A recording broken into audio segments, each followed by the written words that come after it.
अब है finding about the past. अब जो ये पास्ट के बारे में हमको पता चलता है वो सब कैसे पता चलता है, तो उसके कुछ ना कुछ सोर्स होते होंगे। There are several ways of finding out about the past. One is to search for and read books that were written long ago. These were called manuscripts because they were written by hand. This comes from Latin word menu, meaning hand. They were usually written on palm leaf or on the specially prepared bark of a tree known as the birch, which grows in the Himalayas. अब अगर हमें past के बारे में जानना है तो हम क्या क्या करेंगे। जो पुरानी बुक्स हैं उनको हम पढ़ सकते हैं। जो बहुत ही पुरानी बुक्स हैं उनको हम पढ़ सकते हैं, और उन बुक्स को क्या कहा जाता था, मैन्यूस्क्रिप्ट। मैन्यूस्क्रिप्ट इसलिए क्योंकि वो हाथ से लिखी जाती थी, क्योंकि लेटिन जो भाषा है उसमें मेन्यू का मतलब क्या होता है, हाथ। और उसमें जो पत्ते होते थे, जो पेज होते थे, वो किसके बने होते थे, पाम लीफ के। पाम एक ट्री है, उसके पत्ते होते थे, उस पे उसके पेज बनते थे। और दूसरी जो ट्री है, बर्च ट्री, जो हिमालयाज़ में मिलती है, उसकी जो छाल थी उससे भी पेज बनाए जाते थे।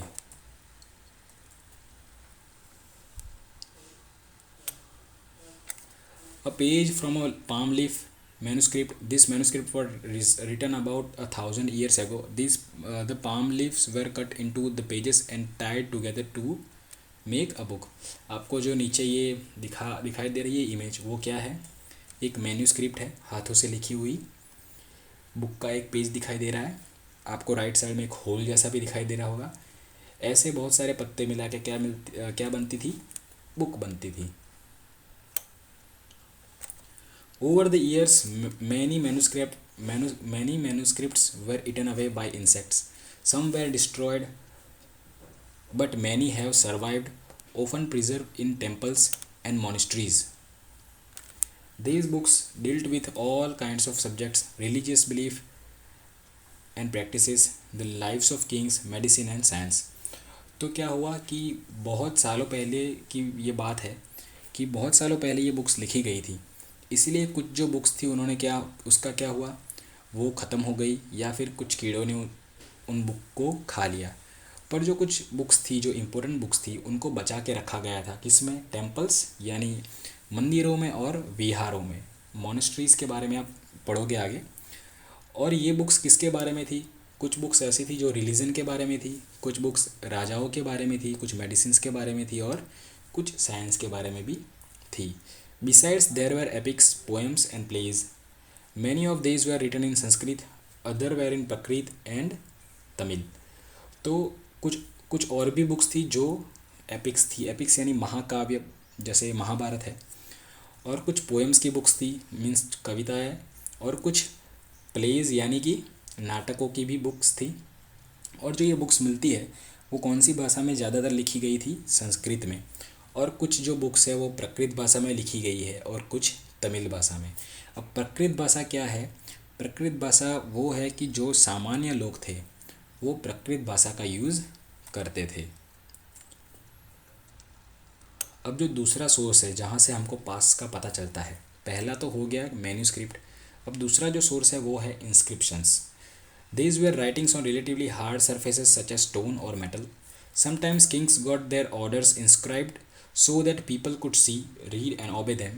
There were other kinds of inscriptions as well, where men and women, including kings and queens, recorded that they did what they did. For example, kings often kept records of victories in battle. अब जो inscription है वो क्या होते हैं, उसको hard surface पे लिखा जाता है, जैसे स्टोन हो या फिर मेटल हो। कभी कभार क्या होता था, जो किंग्स है, जो राजा है, वो अपने ऑर्डर यानी कि जो आदेश होते थे वो स्टोन पे या मेटल पे इंस्क्राइब करवा देते थे, और ताकि जो पीपल है, जो लोग हैं, उसको पढ़ सके और उसका पालन कर सके।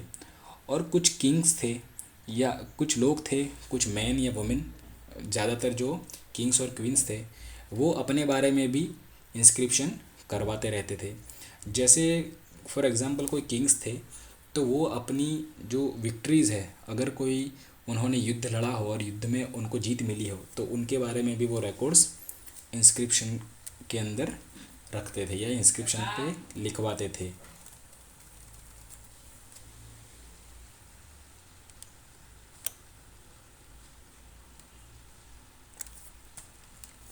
There were many other things that were made and used in the past.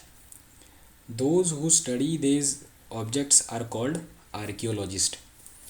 They study the remains of buildings made of stone and brick, paintings and sculpture. They also explore and excavate, dig under the surface of the earth to find tools, weapons, pots, pans, ornaments and coins. तो ऐसा नहीं है कि सिर्फ manuscript और जो inscription है वो चीज़ ही पास्ट की है। बहुत सारी ऐसी चीज़ें हैं जो पास्ट में मिलती थी, और जो पास्ट में जो भी चीज़ें मिलती थी उनकी जो स्टडी करते हैं उनको बोलते हैं आर्कियोलॉजिस्ट। आर्कियोलॉजिस्ट क्या क्या स्टडी करते हैं? जो पुरानी बिल्डिंग्स होती है वो जो उसके जो बचे कुचे ढांचे होते हैं या फिर बची कुची बिल्डिंग्स के जो पार्ट होते हैं उसकी स्टडी करते हैं, पेंटिंग्स की स्टडी करते हैं, स्कल्पचर यानी कि मूर्तियों की स्टडी करते हैं, और साथ में वो कुछ चीज़ें ऐसी होती है जो ज़मीन के अंदर दबी होती है उसको भी निकालते हैं बाहर, उसको एक्सकेवेट कहते हैं। जो ज़मीन में से अगर किसी चीज़ को खोद कर निकाला जाए तो उसको बोलते हैं एक्सकेवेट। और उसमें से कौन सी चीज़ें ज़्यादातर एक्सकेवेट की जाती थी? कुछ टूल्स है, कुछ वेपन्स है, कुछ पॉट्स है, tools, weapons, pots, pans, ornaments and coins, यानी कुछ औजार थे या फिर कुछ बर्तन हैं, कुछ फिर पैंस है और कुछ कॉइन्स यानी कुछ सिक्के हैं, तो वो सब चीज़ें खोद कर निकाली जाती थी। Some of this objects may be made of stone, other of bones, baked clay or metal.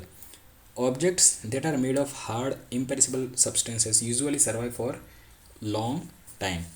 और जो बहुत सारी जो चीज़ें थी वो पत्थर से बनी होती थी, कुछ हड्डियों से बनी हुई थी, कुछ मिट्टी से बनी हुई होती थी और कुछ मेटल से भी बनी हुई होती थी। तो जो चीज़ें बहुत ही हार्ड होती थी, जो ज़्यादा देर तक रह सकती थी, उसको बोलते थे इम्पेरिसिबल, उसको बोलते हैं इम्पेरिसिबल सब्सटेंसेस, यानी लॉन्ग टाइम तक जो रह सके या सरवाइव कर सके। जैसे फॉर एग्ज़ाम्पल जो प्लास्टिक होता है, वो प्लास्टिक आपको पता है कि बहुत लॉन्ग टाइम तक उसको कुछ नहीं होता, अगर आप उसको ज़मीन में भी गाड़ देंगे तो भी बहुत सालों तक वो वैसा का वैसा रहेगा।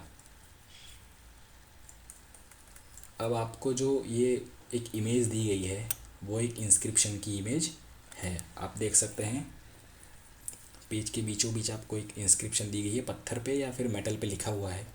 ऊपर कुछ अलग भाषा में लिखा गया है, नीचे कुछ अलग भाषा में लिखा गया है। An old inscription, this inscription dates to about 20-50 years ago and was found in Kandahar, present day Afghanistan. It was inscribed on the orders of the ruler named Ashoka. Ashoka के बारे में 8वें चैप्टर में जानेंगे हम। When we write anything, we use a script. Scripts consist a letter और science. तो ये जो इंस्क्रिप्शन आपको दिखाई दे रहा है वो 2250 साल पुराना है। कहाँ से मिला है? कंदाहार। कंदाहार अभी अफ़गानिस्तान में है। और ये किसके ऑर्डर्स पे लिखा गया था? अशोका एक रूलर है जिसके बारे में हम जानेंगे 8वें चैप्टर में। और जब भी कोई भी चीज़ लिखी जाती है तो उसके लिए हमको ज़रूरी होता है स्क्रिप्ट, यानी लिपि की ज़रूरत पड़ती है। लिपि में क्या होते हैं? लेटर्स एंड साइंस, यानी अक्षर होते हैं और कुछ साइंस होती हैं। When we read what is written और स्पीक वी यूज़ लैंग्वेज। और क्या लिखा है और हम बोलने के लिए जो यूज़ करते हैं उसको क्या कहते हैं? Language. This inscription was inscribed in 2 different scripts. ये जो आपको इंस्क्रिप्शन दिख रही है उसके लिए 2 स्क्रिप्ट और लैंग्वेज का यूज़ किया गया है। जो ऊपर वाला जो स्क्रिप्ट है या ऊपर वाला लैंग्वेज है वो कौन सी है? Greek language. और जो नीचे छोटे अक्षरों में लिखा गया है वो कौन सी लैंग्वेज है? Aramaic language.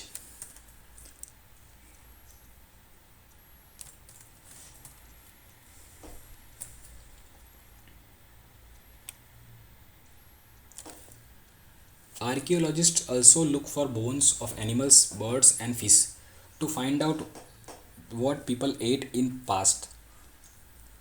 Plant remains survive for more rarely. far more rarely. If seeds of grains or pieces of wood have been burnt, they survive in the charred form. तो आर्कियोलॉजिस्ट हड्डियाँ ढूंढने की भी कोशिश करते हैं। किसकी हड्डियाँ? एनिमल्स की हड्डियाँ या फिर बर्ड्स की या फिर फिश की हड्डियाँ, ताकि उनको पता चले कि पुराने ज़माने में लोग खाते क्या थे। क्योंकि जो प्लांट के पार्ट्स होते हैं वो शायद ही अभी मिल पाएंगे, क्योंकि वो सड़ गए होते हैं या तो फिर वो मिट्टी में मिल गए होते हैं। पर जो भी सीड्स हैं, जो भी बीज हैं, अगर उनको जलाया जाए तो वो लंबे समय तक रह सकता है। अब दूसरे जो आर्कियोलॉजिस्ट जैसे लोग होते हैं जो हिस्ट्री की स्टडी करते हैं वो है हिस्टोरियंस।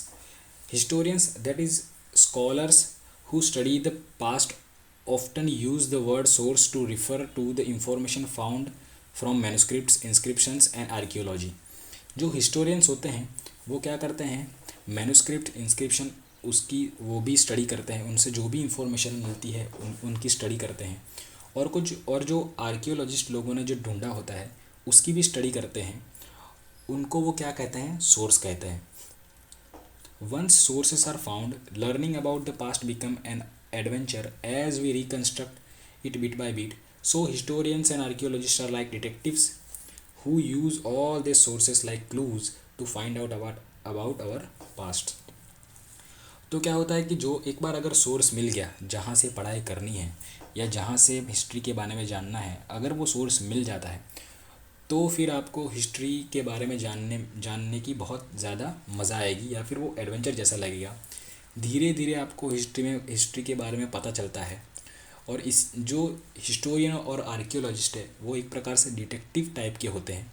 डिटेक्टिव्स हम बोल सकते हैं उनको, क्योंकि वो धीरे धीरे जो भी चीज़ें हिस्ट्री में मिलती है उसको वो क्लूज़ की तरह यूज़ करके और फिर पास्ट को बताते हैं, पास्ट के बारे में हमको जानकारी देते हैं। वन पास्ट और मैनी। अब पास्ट एक है या बहुत सारे पास्ट हैं। Did you notice the title of this book our past? क्या आपने इस बुक का टाइटल देखा? उस बुक का नाम क्या था? हमारी बुक का नाम क्या है? Our pasts. We have use the word past in plural to draw attention to the fact that the past was different from different groups of people. For example, the lives of herders और farmers were different from those of kings and queens. The lives of merchant were different from those of craft persons और so on। So हम बोल सकते हैं कि past एक नहीं है, बहुत सारे हैं, क्योंकि अलग अलग लोगों के लिए अलग अलग पास्ट होता है।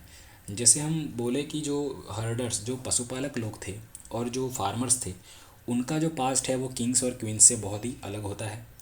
उसी तरह से जो व्यापारी है उनका जो पास्ट है वो शिल्पकारों से बहुत ही अलग पड़ता है।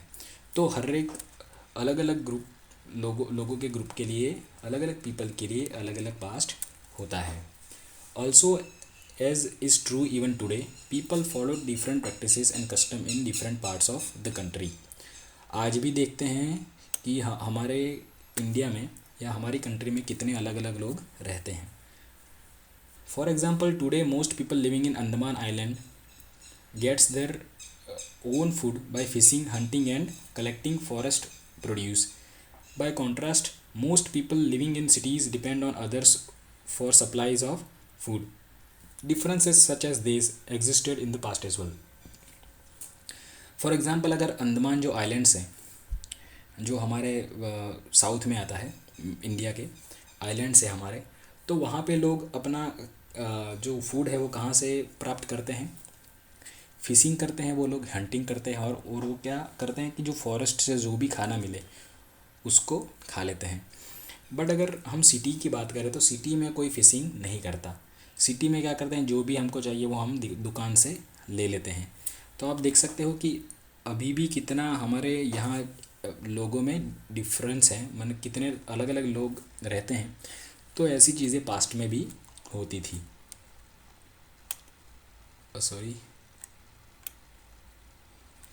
Besides, there is another kind of difference. We know a great deal about kings and the battles they fought because they kept record of their victories. Generally, ordinary people such as hunters, fishing folk, gatherers, farmers, or herders did not keep records of what they did. While archaeology helps us to find out about their lives, there is much that remains unknown. दूसरी बात ये भी है कि जो Kings जो थे, जो राजा लोग थे, वो क्या अपने अपने बारे में रिकॉर्ड रखते थे या फिर अपने बारे में लिखाया करते थे, जैसे हमने इंस्क्रिप्शन में देखा।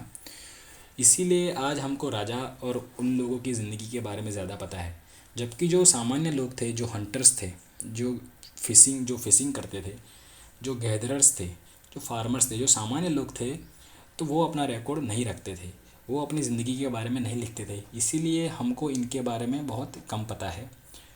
बट आर्कियोलॉजी जो है, यानी कि जो ये पुरानी चीज़ों की जो स्टडी है, उससे हमें बहुत कुछ पता चलता है इनकी लाइफ के बारे में, और अभी भी बहुत कुछ बाकी है। अब व्हाट डू डेट्स मीन, इसका मतलब कि डेट का मीनिंग क्या है। जो डेट्स लिखते हैं कि ये मंथ हुआ, ये डेट है आज और ये साल है, इसका मतलब क्या है। If somebody ask you the date, you will probably mention the day, month and year 2000 and something. These years are counted from the date generally assigned to the birth of Jesus Christ, the founder of Christianity. So 2000 mean 2000 years after the birth of Christ. All dates before the birth of Christ are counted backwards and usually have letter BC added on. In this book, we will refer to dates going back from the present using 2000 as our starting point. अब अगर आपको कोई पूछे कि आज date क्या हुई है, तो आप बता सकते हैं कि आज 1 जनवरी हुई है, और फिर आप पीछे साल लगा सकते हो कि 2015, 2020 या फिर 2019, ऐसे आप लगा सकते हो। तो ये 2000 का मीनिंग क्या है, इसका मतलब ये हुआ कि जीसस क्राइस्ट जिन्होंने क्रिश्चियनिटी के फाउंडर है, वो 2000 साल पहले उनका जन्म हुआ था। तो 2000 साल, अगर हम बोले कि 2020 अभी चल रहा है, उसका मतलब क्या हुआ कि 2020 ईयर्स पहले जीसस क्राइस्ट का क्या हुआ था, जन्म हुआ था। और जो भी जीसस क्राइस्ट के जन्म के पहले की जो डेट्स हैं, उनके आगे क्या लिखा जाता है, BC, यानी बिफोर क्राइस्ट। और इस बुक में जहाँ भी हम कुछ भी पढ़ेंगे, तो उसका जो स्टार्टिंग पॉइंट है, उसको कौन सा ईयर लेंगे, ईयर 2000। यानी अगर कोई चीज़ ऐसा बोली गई कि 500 ईयर्स एगो, या 500 साल पहले, यानी हमको कहाँ से गिनना है, साल 2000 से। यानी वो कौन सा साल होगा, साल 1500।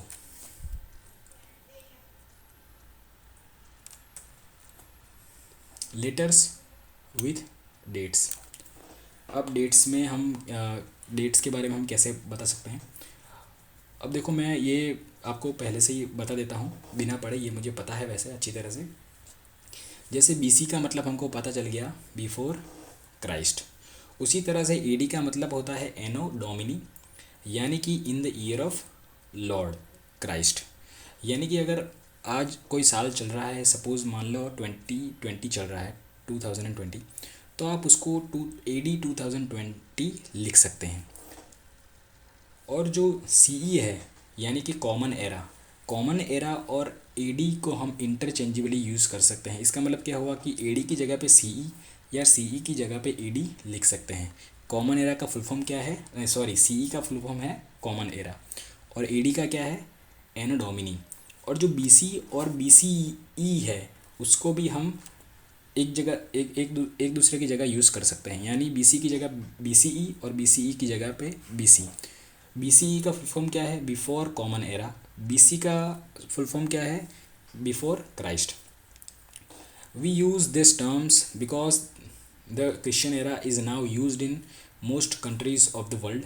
In India, we began using this form of dating from about 200 years ago, and sometimes the letters BP before present are used. और हम ये जो कैलेंडर है, वो जो हम जो घर पे कैलेंडर यूज़ करते हैं, जनवरी फरवरी, उसमें जो महीने आते हैं, वो क्रिश्चियन एरा यानी कि क्रिश्चियन कैलेंडर है। और वो बहुत ज़्यादा जो कंट्रीज़ हैं, उसमें ये कैलेंडर यूज़ होता है। और इस कैलेंडर का इंडिया में यूज़ स्टार्ट कब हुआ, तकरीबन 200 साल पहले। कभी कभार हम बीपी का भी यूज़ करते हैं। उसका मतलब क्या है? बिफोर प्रेजेंट, यानी आज अभी 2020 चल रहा है। अगर 2018 को हम बताना चाहें तो कैसे बता सकते हैं? 2 years बीपी, यानी आज से 2 साल पहले। अब एल्सवेयर यानी कि क्या दूसरी कोई जगह ऐसी है जहाँ पे चीज़ें मिली हो पास्ट की। We have seen that inscriptions are inscribed on hard surfaces. Many of these were inscribed several hundreds of years ago.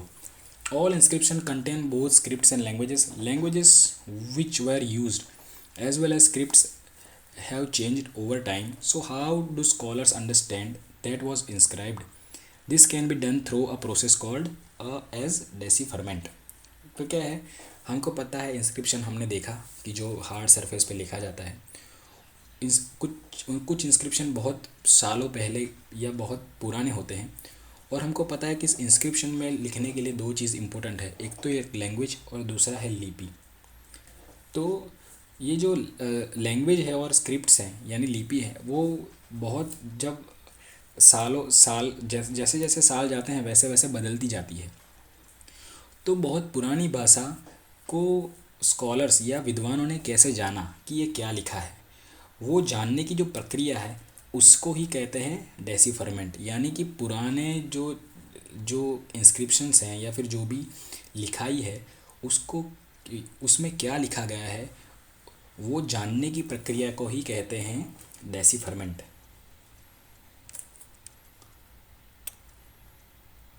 One of the most famous stories of decipherment comes from Egypt, a country in North Africa, where there were kings and queens about 5000 years ago.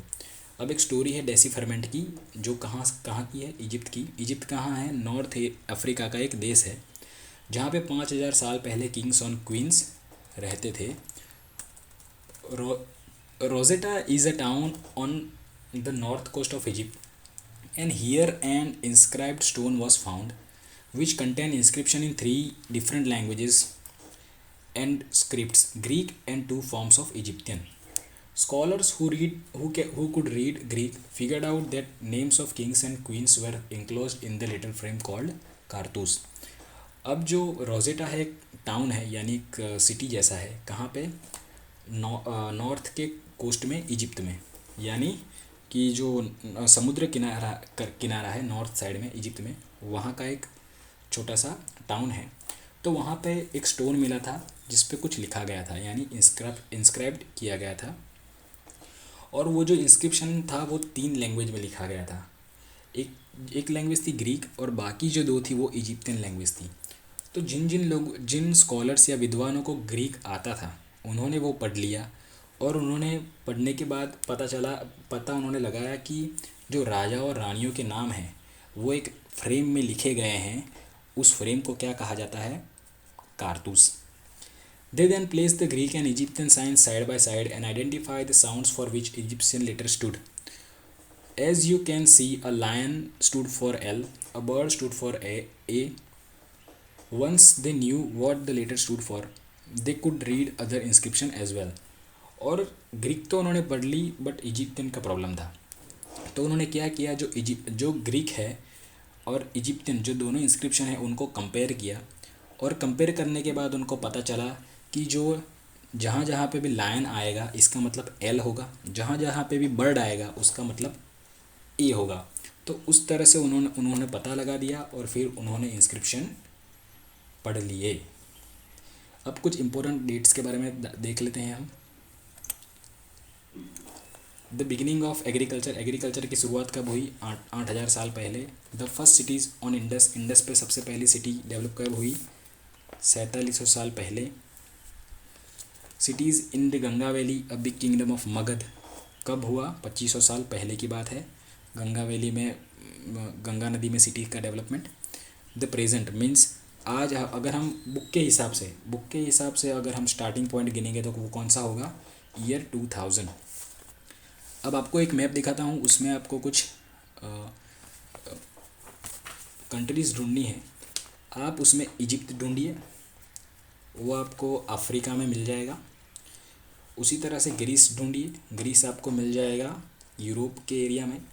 Iran ढूंढिए, वो भी आपको अफ़गानिस्तान और पाकिस्तान के आसपास मिल जाएगा। ये 3 देश आपको इसमें ढूंढने हैं। अगर आपको मेरा वीडियो अच्छा लगे तो प्लीज़ लाइक कीजिए, शेयर कीजिए, और कोई भी डाउट हो तो मुझे प्लीज़ कमेंट कीजिए। Thank you very much.